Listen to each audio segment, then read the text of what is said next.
So you guys, when the students that come into your program, you say they are your goal for them is to make $20,000 in 90 days.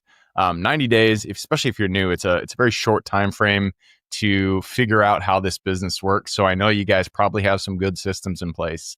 Walk us through the steps that you take these new investors on how they get started and how they can actually close that first deal. Well, I'm sure it's not closing the first deal in 90 days, but get it under contract in 90 days.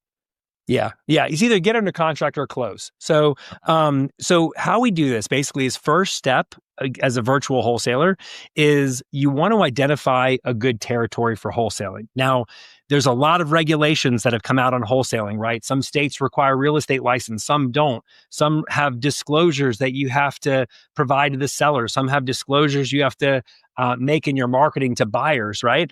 But it really comes down to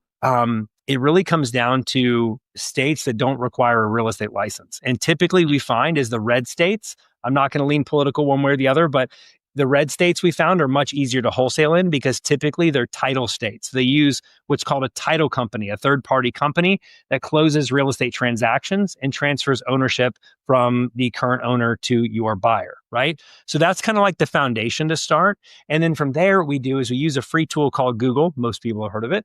And we look at the population in an area. Right. So, okay, we found a red state we want to work in, or we're thinking about starting in, right? Maybe even we're looking at our own territory.